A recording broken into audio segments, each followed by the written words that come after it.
Hey everybody, it's Daniel here from Mobile Syrup, and today we're looking at the HTC One X Plus. This is currently a TELUS exclusive, available for $129.99 on a 3-year contract or $599.99 outright. This is quite a bit more powerful than the original One X, but looks otherwise identical. It has a 1.7 gigahertz quad-core Tegra 3 processor, 1 gig of RAM. It's got 64 gigabytes of internal storage, and that 8 megapixel camera with image sense.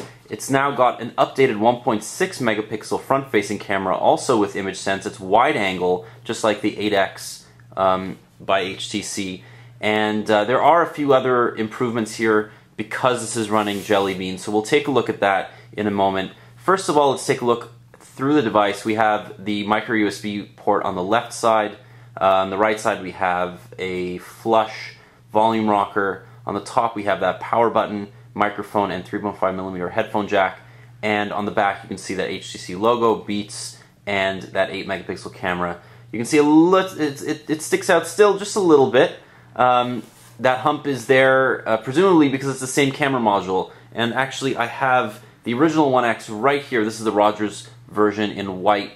And you can see visually they are absolutely identical. The only difference here is the color scheme. There is a 2100 milliamp hour battery inside the new One X Plus, which is 300 milliamp hours larger than the one in the One X. So somehow HTC did some nipping and tucking and figured out a way to include that larger battery. But visually they're identical, dimension-wise they're identical. I really prefer this black version, and you can see just how absolutely stunning it is. It still feels great with that custom polycarbonate finish. This matte build feels really comfortable in the hand. It's not going to slip out of your hand. There's quite a bit of friction there.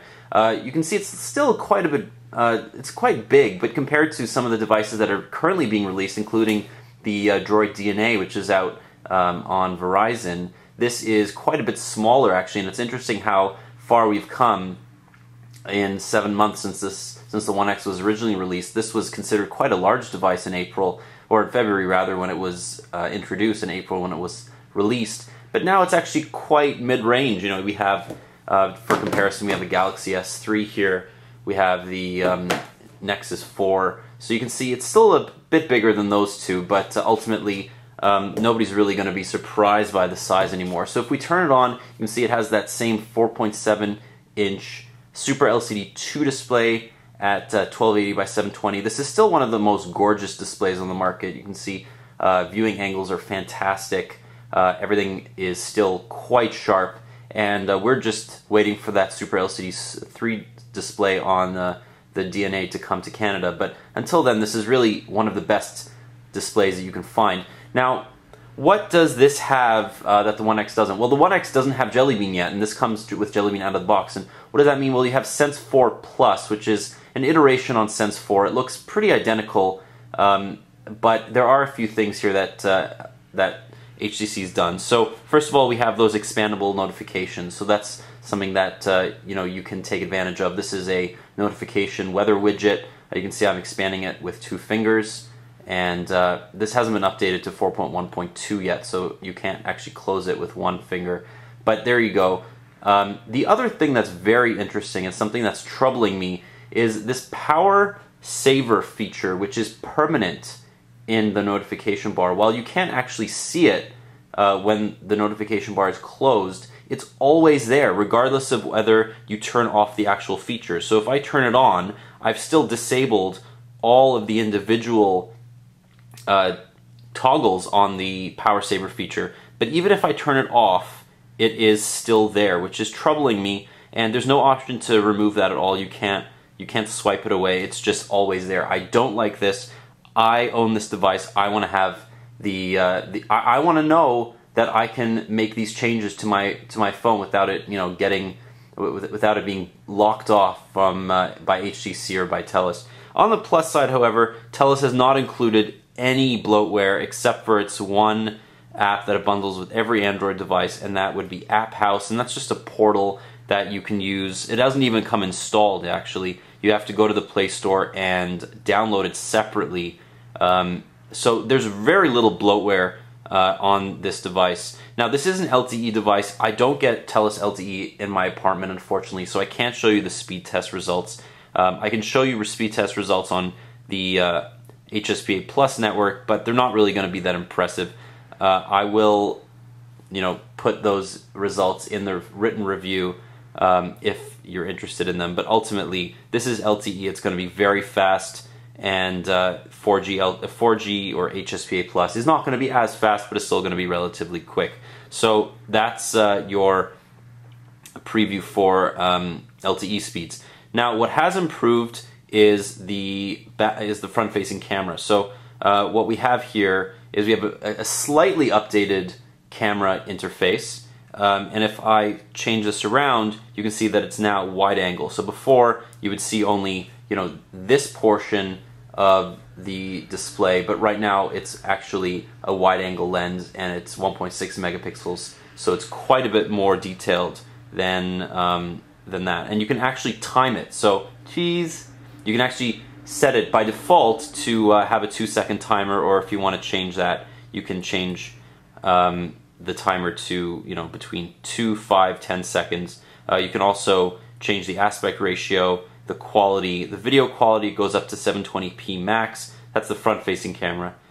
So if we go into the back camera, you can see that we still have that 1080p video.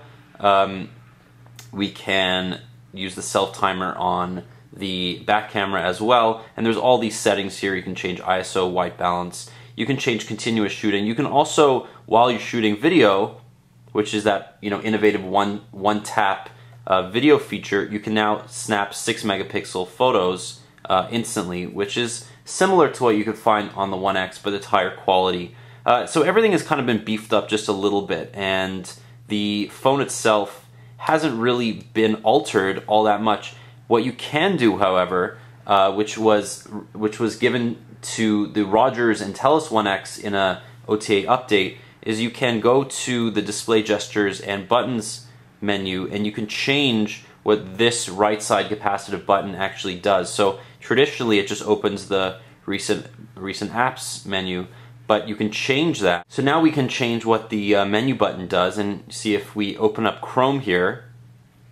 I have Mobile Syrup opened, and if we press the button, it'll actually open up the menu on the screen, in addition to allowing us to use the on-screen menu button. And now that if we hold down that same button, it gets back to the recently opened apps. So a little bit more convenient for us users. At least we have that option. The other thing here is Google Now, and Google Now was that big addition that Google added to Jelly Bean in Android 4.1, and Galaxy S3, you have to get into the Google Now using the recent apps button by holding down the home button. This one, you just hold down the home button for a moment and it gets right in there, so which is really, really nice, really fast, and something that I use all the time, so I really appreciate that.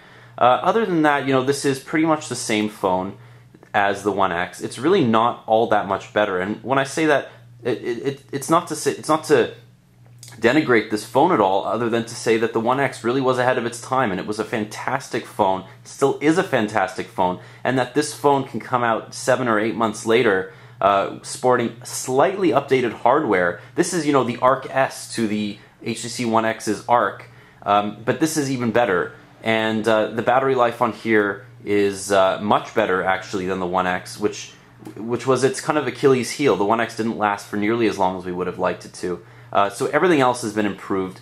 The screen is the same resolution, which is a little bit unfortunate, but it's a great screen nonetheless. Build quality is still absolutely amazing. It's still got that Beats audio integration. And overall, for a device with 64 gigabytes of internal storage, another thing that's been hugely improved from the original One X, which only came with 16 gigabytes of internal storage, this is definitely a worthy successor. Now, it may be coming quite close to HTC's Deluxe, which is the international version of the Droid DNA. It comes with a 1920 by 1080 screen, 5-inch screen, quad-core Snapdragon S4 Pro processor, and 2 gigs of RAM. So that's definitely a step up from this in terms of hardware. We're not sure when that's coming to Canada, but it's already been launched on Verizon and in Japan under the Butterfly J name. So it's definitely coming soon enough.